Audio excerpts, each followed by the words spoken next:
All right, we are live. We got to let it breathe while we get the Facebook groups in here.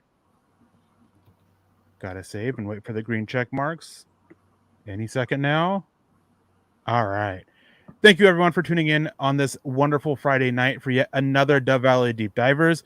I am your host, Erick Trickel, and joining me, as always anymore, is the one and only Kenneth Booker. Kenneth, how you doing, man?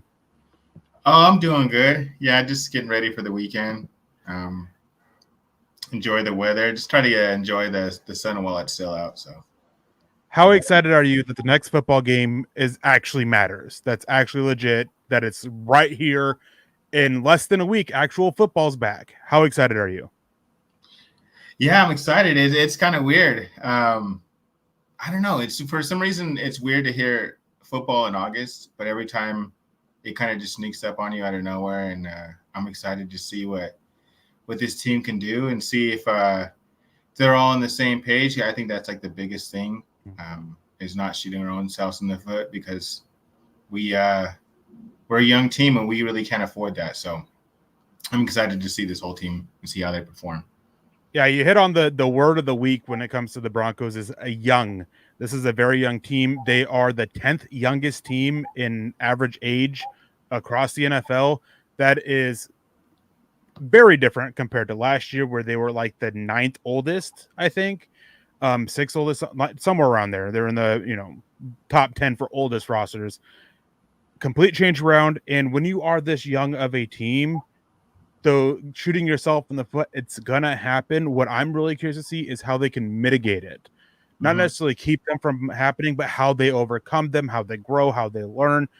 This thing, I mean, no one around the team wants to say the word rebuild, but this has the looks of a rebuild year with how young they're going and moving on from guys like Tim Patrick, Jonas Griffith, who is apparently dealing with an injury, and Samaje Perine and a couple other guys to get younger and open up the door for some of these young guys. So before we get into that, we're going to talk about the roster. We haven't really had a chance to. We're going to talk about some other rumors and speculation and reports and stuff. But first of all, the big thing, I guess the big news for the day is, yesterday they waived Lavelle Bailey to make room for Christian Welch, a linebacker they signed that was with the Green Bay Packers, who was a preseason star by everything that I've heard about him. Looked really good against the Broncos in the preseason game there. And today, Lavelle Bailey, he cleared waivers. He's back on the practice squad. But Kenneth, I got to ask you, how big of a bummer does it have to be to make that initial 53-man roster only to get waived within the next day or two? Yeah, that's got to be a rough one. It's like almost like I'd rather you just not even put me on the team. But I don't know if – so this is a question for you on the NFL rules. I know for the pension, was it like 3 years you had to be in the NFL? I believe so, yeah. So if they make the roster but then cut the next day, does that count as a year? No, I believe it goes off of basically the term is accrued seasons, which they have to be active in for a certain amount of games for that season. Yeah, I was hoping that was like the silver lining for the guy, but yeah, it's rough, especially since he had such a big play to close out the preseason. You think that, all right, I got it locked in, and then they're like, we still like you, but not as much as you think, I guess. Yeah, I mean, it's got to be better, though, than making the initial roster, because cutdowns were on Tuesday. You're on it, and then you're waived Wednesday. At least he was with on the roster for at least 24 hours, unlike some of these other guys around the NFL. But before we get he's probably in the middle of a phone call telling somebody how he made the team. Only to like, hold on, I got another phone call, and then we're gonna need you to come in, and we're gonna let you go. But if you clear waivers, we're gonna want you back on the practice squad. Yeah. But before we get into that even more, we have David Papa Bear McIlrath coming in with the $5 donation. Thank you, David. We appreciate that. Saying good evening, Broncos country. Kenneth, Eric, and Deacon Scott. 12 and 5 plus. Hashtag Buckham times 3. Hashtag MHH for life. Hashtag Denver Broncos for life. Hashtag Knicks for 6. Hashtag double hashtag on that one. Believe. These hashtags are always awesome, always amazing, and I think like every week there's always another one added. That's what it feels like to me. Thank you, Papa Bear. We appreciate that. We appreciate all your guys' support. I feel like it's, what do I call it? Pound sign. That's all I know. I'm old school. I don't know. It took me a while. It took me a while to get to hashtag. I remember my niece made a comment about it once. And I was like, "What's a hashtag?" And then she told me it's the number symbol. I was like, Oh, that one. Okay. So that took me a little while to get used to.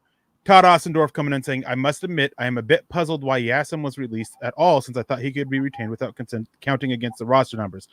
Well, yes and no. So if he's on the 53-man roster, you can't use that international player exemption for somebody on the 53-man roster.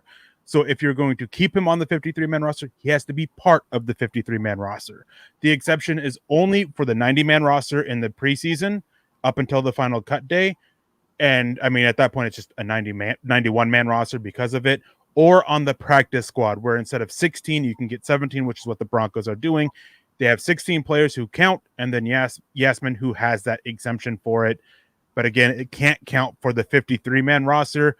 And I think that using that exemption was always the case. He was never going to make the 53-man roster, even though he did get some hype there early on in camp, just simply because it's bad roster management. If you keep a player for a year for free, basically an extra player, you're going to take it.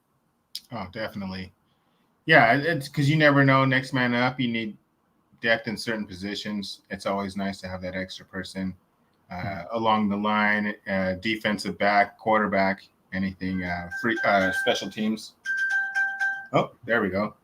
I found my phone. My phone was right next to me. But yeah, it's definitely it's too bad, whatever. But I don't know. When you're on the practice squad, you never know what's going to happen. It's a good thing for him because there are some protections for teams and these international players. You don't have as much of a, oh, am I going to be with the team next week, or are they going to bring somebody else in? Oh, are they going to call me up, put me back? Like, they don't have that. Yasmin will basically be with the Broncos this season and spend the whole season with them on the practice squad as part of this exemption. They can't call him up because of this, but if they do suffer some injuries at tight end and he's looking really good, they could sign him to the active roster and they lose that exemption for him. And if I remember right, and I might be mistaken on this, they can't then put him back on the practice squad with that exemption. If I remember right, I might be mistaken on that though.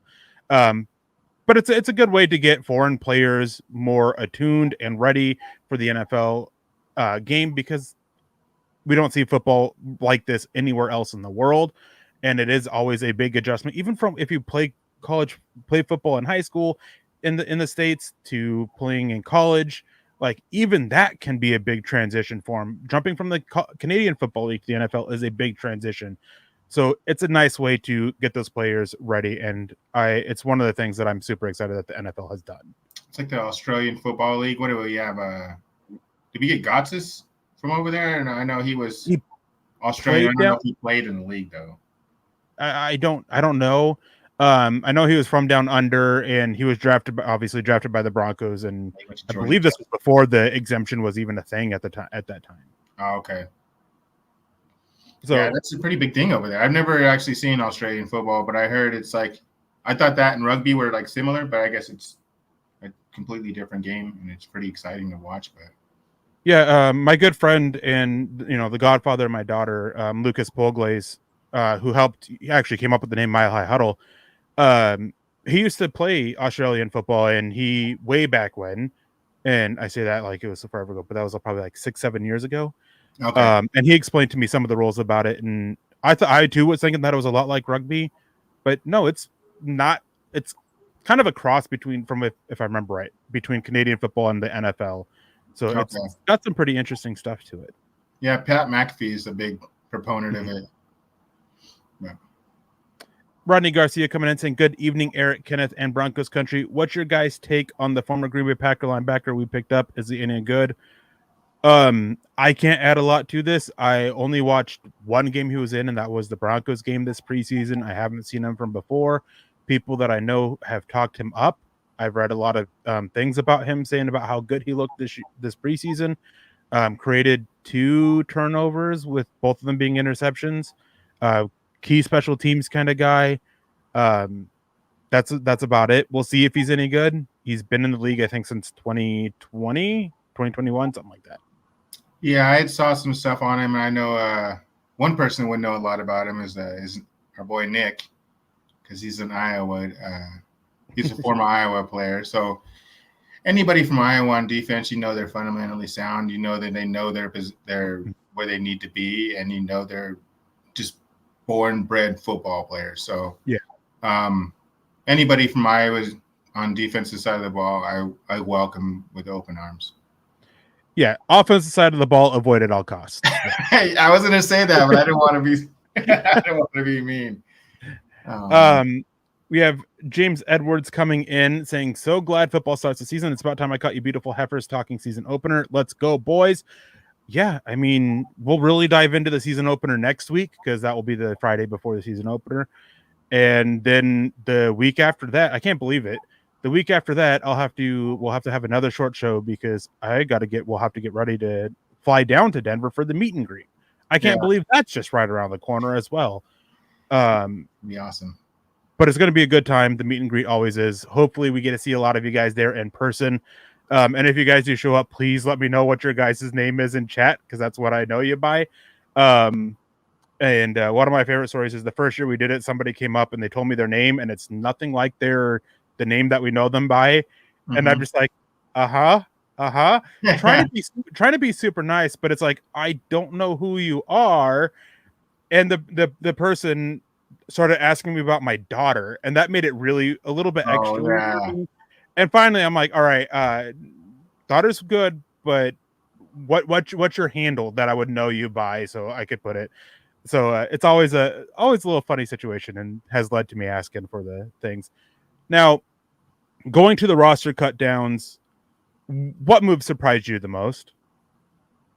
Well, of course, the Tim Patrick thing was the biggest one. That's like the obvious go-to just because he seemed like he developed a pretty good chemistry with Bo Nix. He's a sure-handed guy. He caught everything that came his way, and it seemed like he was ready for a bounce-back season. But that's like the obvious choice, of course. Was that Beatty? I thought that was really close between him and Blake Watson. I was kind of surprised that I just thought he played so well that he was almost like forced himself onto the team. Besides that, it was pretty rough losing. It wasn't rough, I guess, because he never really does play too much. But we all saw the potential in Brandon Johnson, and that was pretty rough to see him go. Is he with Pittsburgh now? I think. Yeah.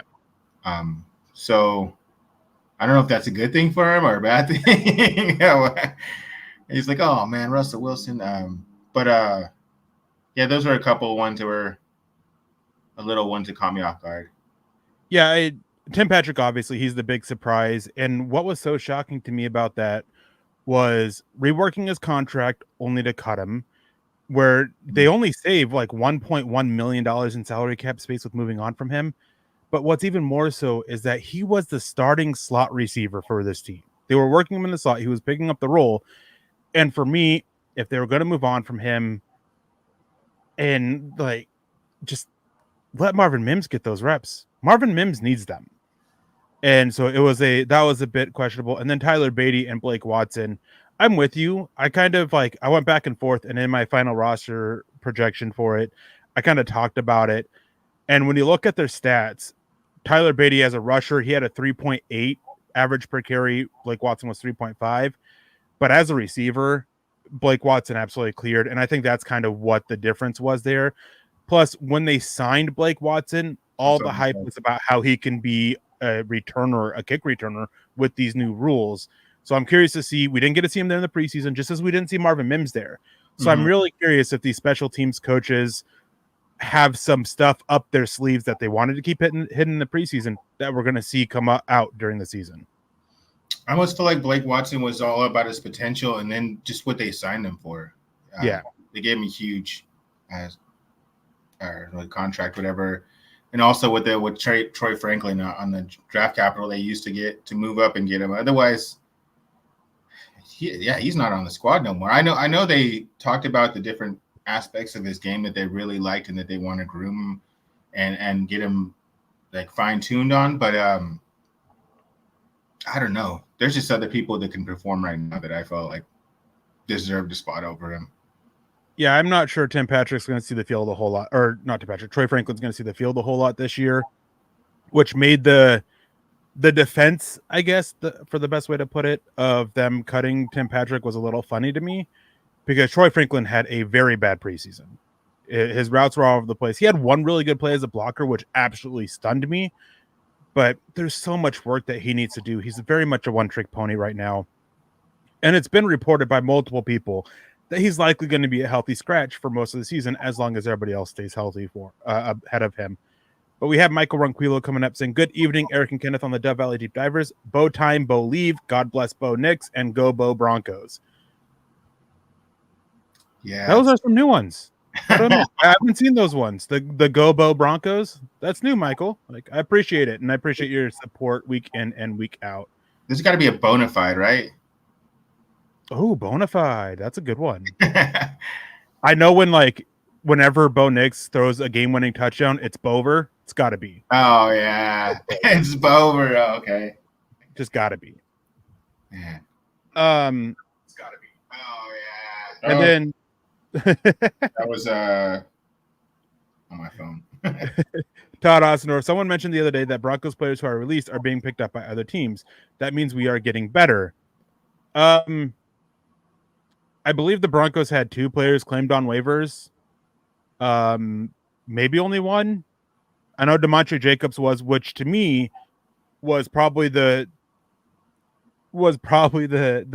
cut that I disagreed with the most. I can understand Tim Patrick. I can understand Jonas Griffith, especially according to Mike Kless, he's dealing with an injury right now. I get those. But DeMontre Jacobs, and for me, what makes this so baffling was the defense of keeping Frank Crum over him. Frank Crum's big, athletic, strong, needs a lot of work in the passing game, needs to develop in the passing game, good run blocker. All of those were said about DeMontre Jacobs last year. They spent this last year developing DeMontre Jacobs, improving his passing game to where he was the best offensive lineman for the Broncos this preseason. According to Pro Football Focus, according to my own viewing, and according to many people I trust who evaluate the game as well. Meanwhile, Frank Crum was one of the worst offensive linemen in the whole NFL this preseason. It's mind-boggling to me that there are a lot of similarities between the two, but they gave up on the year of development of DeMontre Jacobs already to turn around and try to redo this all again with Frank Crum, who by far, DeMontre Jacobs struggled in last year's preseason, but he still gave a better showing than Frank Crum did, where Frank Crum was getting whipped by 4th-string guys who some of them aren't even on an NFL team or practice squad at the time. Super questionable move for me just because of, already spent time developing guy, and we're going to give that up to try to do it again. Yeah, that's really frustrating when you see the development of a player and then you see them take that next step and you're really excited for them. And then for some reason you and the team are just completely on a different page. Of course, they've seen him a lot more or whatever, but we see all the game tape and we see how he deals with guys and how the level of talent and how if it's different, if he struggles with the first and he's fine with the third, whatever, and whatnot. But I don't know. We'll see. Hopefully, it doesn't burn us in the end, and he ends up on a rival team, and we see him on that team for the next 10 years. But I don't know. It's practice squad at the same time too, so we'll see. We'll see. I wish him nothing but the best, but it's too bad he couldn't flourish here in Denver. Yeah, DeMontre Jacobs got claimed by the Patriots, who is in desperate need for offensive line help. And they've had some success in the past with picking up cast-offs from the Broncos. So we'll see what's going on there. And honestly, we'll see a year from now. Can Frank Crum show this development? I really like Zach Strief as an offensive line coach.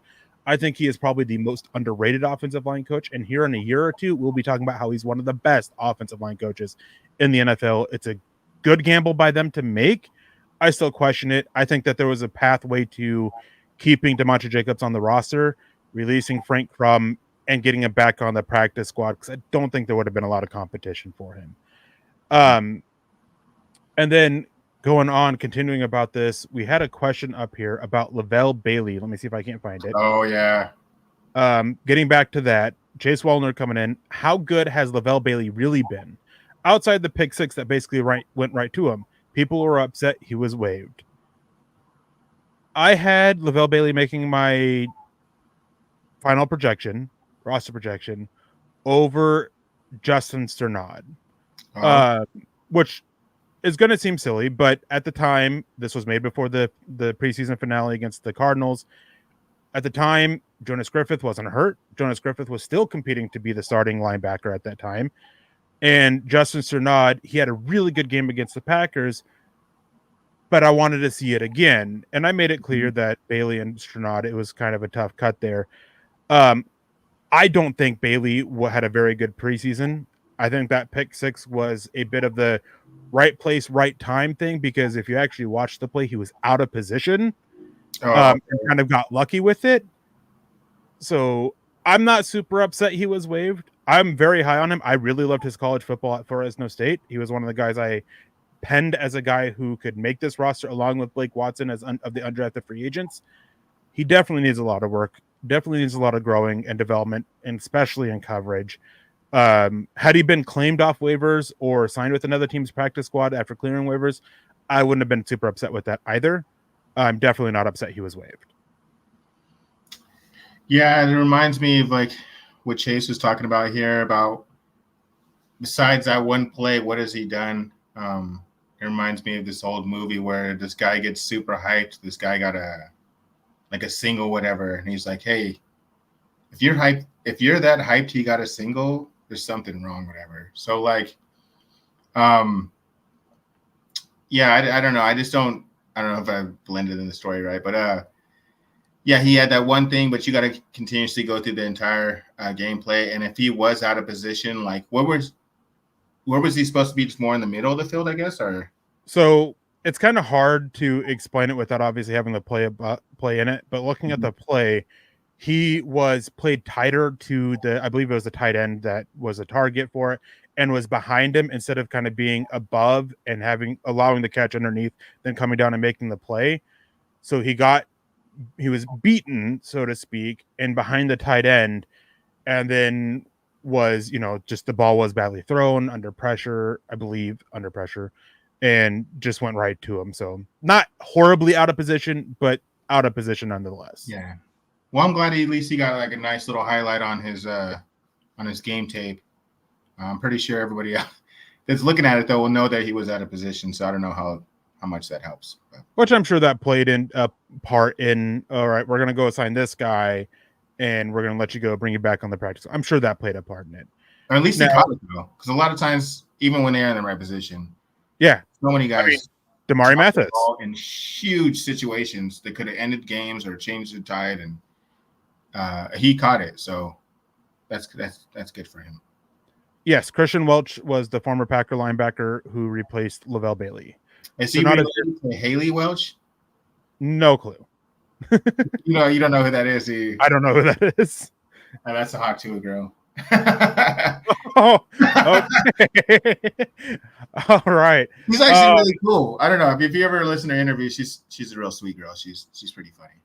Yeah, I've seen a lot of stuff come about her, but Todd Ossendorf saying Sonata is here for special teams. He is, but he really showed a lot of improvements on defense, especially coming downhill against the run, which is always his weakness.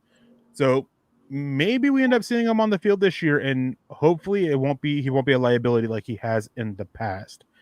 Now, before we get out of here, because unfortunately we are going to have to keep this short, we are having car troubles, and so currently my wife is at the mechanics while my daughter is sitting in the living room with nobody watching her. Fortunately, we said, hey, here's a tablet, watch something on it, and while we wait. But before we get out of here, last night, Brandon Ayuk was re-signed, got that big extension by the 49ers. And what this has to do with the Broncos was the report from the ESPN reporter, Diana Rossini, and corroborated by Sports Illustrated's Albert Breer about the 49ers offering a third-round pick for Cortland Sutton because they wanted that veteran receiver to kind of replace Brandon Ayuk, and they weren't going to trade him without having that guy in place. And then Albert Breer added on to it that the third-round pick that the Broncos got, so basically the agreement was San Francisco would trade Ayuk to the Steelers for a second and third, and then the 49ers would then flip that third to the Broncos for Cortland Sutton, meaning that we would get the Steelers third, which would probably be right around number 84, 85 overall, the 20th, 21st pick in the third round. Do you think the Broncos made the right move in declining that trade offer? Mind you, this was a trade offer that supposedly was made about a week ago. I think if Bo Nix struggles in the preseason, they should have made the trade off, or they should have accepted the trade. But there's like a lot of positive behind Bo Nix and his consistency, and I think he needs a weapon like Cortland Sutton. Third round is pretty good haul for him, just because he's had those down years. He finally had the 10 touchdown year. We're all huge fans of Cortland Sutton, and we think he's one of the best receivers in the league. But third round's pretty big. If it wasn't for Knicks playing so well, if it would have been Stidham starting over him, I probably would have more considered that trade. But right now, I think I'm going to have to pass. I would pass as well. See, I get it. My thing is I think they should have made that trade, because at the time we still had Tim Patrick. Oh, true. Now, I already talked about the contract savings. You're only saving $1.1 million against the salary cap for releasing Tim Patrick. In relation to that, if you traded Cortland Sutton, you are saving $8.5 million salary cap differential. So it's actually $9.6 million it saved against the salary cap for Cortland Sutton. So you're saving more money against the salary cap that can be rolled over to next year when we are still dealing with the Russell Wilson dead cap hit. Tim Patrick and Bo Nix had a really good chemistry throughout the preseason and regular season, and we saw it more often than Cortland Sutton. Cortland Sutton, as good as he is, there are times where he will quit on the games and quit on plays and have these issues. Never see that with Tim Patrick. And then that additional third round pick is, even if 84, 85, that's not, that's nothing to turn your nose up at. But Sean Payton loves to trade those picks in that 80 to 120 range to move up in the draft and get somebody, a better quality player or somebody he really loves. And all of that, the $9.6 million saved against the cap, keeping Tim Patrick, who I think would be more beneficial for Bo Nix than Cortland Sutton would due to their play styles, as well as that third round pick. It is so hard for me to say that they didn't make a mistake here. And then you add into the fact that how long is Cortland Sutton here for? If they wanted him here long term, they could have easily done that with the contract disputes. Instead, all they did was give him performance bonuses that are unlikely to be earned, which means that they were greater than his previous year's statistics. Mm-hmm. And, it's just all of that. We don't know. Cortland Sutton, it doesn't seem like he's in the future plans beyond this year. And I think that if you're going to make that case for 1 year, I understand all the injury concerns with Tim Patrick. But I still think, Eileen, that they should have kept Tim Patrick, take that extra salary cap space and the third round pick instead of sticking with Cortland Sutton. Now that you break it all down like that, I never thought about it that way, especially with the Tim Patrick was still on the team at that time. Wow. Yeah, that's a hard one to do, just because it's our emotional attachment to Cortland Sutton and Tim Patrick. But wow. Maybe I don't know if there was like another receiver that was involved, like a young receiver, or if it was just a straight pick. If they could have negotiated something, maybe they were interested in a young player on their squad that they could have included in there. But the third round is the biggest thing, because before that, it was much higher draft picks than that. I mean, like later in the draft. So, yeah, because they've been trying to trade Cortland Sutton for almost 3 years now. 2 years. Sorry, 2 years. And at one time, prior to the 2023 draft, there were teams that were interested in Sutton that were offering day 3 picks. Mm-hmm. So you're already getting more than that.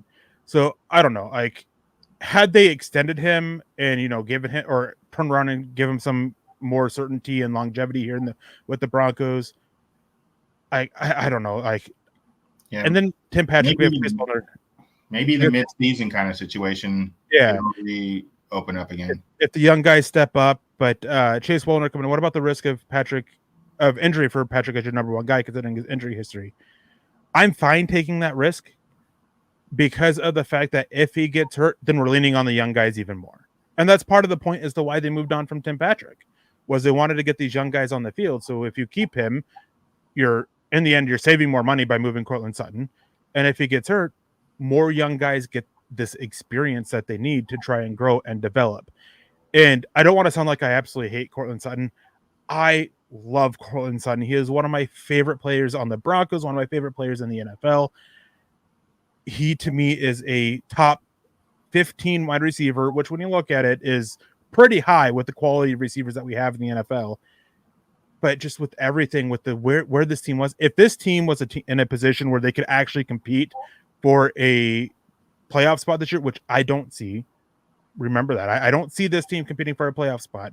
I see them just being on the outside of it. If I felt better about the outlook for the season, then I think they fully made the right decision. But part of it is my outlook on this team, and I think Tim Patrick would have been better suited. I mean, you're probably right. We're always a little on the optimistic side, whatever, as diehard Bronco fans, whatever. We try to we're realists, but at the same time, we see the positives a little more than other people do. But yeah, we'll see how this all plans out. I'm just, like I said earlier or a couple episodes ago, about I just want us to be playing meaningful games late in the season is like my one true goal. And then we'll also beat the dang Raiders. Why do we keep losing to those bums? So annoying. And they talk so much trash all the time. It's like, dude, you realize you're second worst. Like, We're worse, you're second worst. We're both terrible. It doesn't matter. Like, I don't know what you're bragging about. Cody W coming in and ask it with a $2 donation. Thank you, Cody. We appreciate that. Why not give Sutton and a third for Ayuk? Because the 49ers didn't want it, and the Broncos weren't in a position to pay Brennan Ayuk. That's too much. The reported trade was a second and third round pick from the Steelers going to the 49ers. There is no way Sutton has the value of a second rounder. I can argue a Sutton for a third straight up. I could argue that value. There is no arguing Sutton has the value of a second rounder. Yeah, the only way the second rounder is it's got to be on other teams, like how desperate they are. Mm-hmm. Then it ramps up a little higher. But unless you're like a team you're ready, you're Super Bowl bound, and your number one guy like a Tyreek Hill goes out, that's when you're willing to pay a little more. Yeah, and then Cody also adding in, you can move money around to pay him next year. You could, but he wanted paid this year. He wanted paid now. He wasn't playing this year on his contract, and it didn't matter what team. And that was made clear because the Washington Commanders, they were involved in trading him, and it was all contingent on them getting a deal done with him, and they weren't able to come to an agreement there. The Steelers had to come to an agreement with him on an extension, and they did, but the 49ers weren't able to get that wide receiver for them to want to go through the trade. So they could have moved the money around to pay him next year, but he wanted to pay this year. But guys, that's going to have to do it for us tonight. As I said, unfortunately. Oh, go ahead. Oh, I just had a couple of things to say for the end of the show. So tomorrow is Saturday from 3 to 5 p.m. over they're going to do a football season kickoff party with Marvin Mims over 6450 West 120th Avenue in Broomfield. So it's with was it Blackjack Pizza? So it's going to be pizza. He's going to be there from 3 to 5. So if you have the day off tomorrow, you might want to swing down there, meet Marvin Mims. So that would be pretty cool. But that was like the big thing. I like to give the little weekend things for people to do. Yeah. But guys, as I said, that's going to have to do it for us. Unfortunately, we had some stuff come up, as I said, with mechanical issues with our car that we got to figure out. Thank you guys for tuning in. I hope you guys have a wonderful night, a wonderful weekend. So excited for the regular season to be here. But before we get out here, make sure you guys subscribe, like, and share. It's a good way, and only takes time. Doesn't cost any money. Super easy to do to spread the word around and help us, help out the algorithm and the algobots on YouTube, on Spotify, Apple Podcasts, wherever it happens to be that you guys are watching or listening to this. Make sure you guys go to Spotify or Apple Podcasts and leave a 5-star review for a chance to win some swag, as our boss Chad likes to put it, each and every month. You can follow us on Instagram at Mile High Huddle _ between Mile and High and Huddle. You guys can also support us financially by getting some cool gear, either hats, shirts, cups. I believe there's some baby stuff in there even at mhhmerch.com for different kinds of Mile High Huddle merchandise. You guys can follow us on facebook.com/Mile High Huddle Pod, on Twitter at milehighhuddle.com, or X if that's the way you want to what you want to call it. And you guys can also follow the Dove Valley Deep Divers podcast at DVDD_pod. Unfortunately, I don't have a banner for that one all of a sudden. Make sure you guys leave a like again on Facebook too, not just YouTube, Facebook. You can subscribe on Facebook, all of that. It really helps out. Thank you guys for tuning in. And any last words before we get out of here, Kenneth? No, it's I guess go check out my article on the 3 reasons why we might regret moving on from Tim Patrick. My social is Kenneth_MHH. And yeah, have a great weekend. Go check out Marvin Mims. Go say what's up. I don't know. Oh, yeah. And of course, I totally forgot about this. Thank you for reminding me. You can follow us on Twitter at Erick Trickel and at Kenneth_MHH. Yeah. And get access to all of our written content as well as anything else. Make sure, and on YouTube as well. I know that there are some people out there that really like Lance Sanderson on the Dove Valley Deep Divers podcast. And again, unfortunately, he's unable to do that anymore. But he and I are doing some short 15-minute videos, 15 to 20-minute videos. We're doing about 3 a week. There are 3 up that are talking about different things involving this roster and the roster cut down. Make sure you guys go to youtube.com/Mile High Huddle and check out those 3 videos and leave a comment in the comment section down below. Asking any kind of question or any kind of comment, and we'll try to get back to you guys. And if it's a good enough question, as I say in those shows, we might make a whole video on it. So thank you guys for tuning in to the Dove Valley Deep Divers. For Kenneth, I'm Eric. Thank you guys. Have a wonderful night, wonderful weekend, and as always, go Broncos.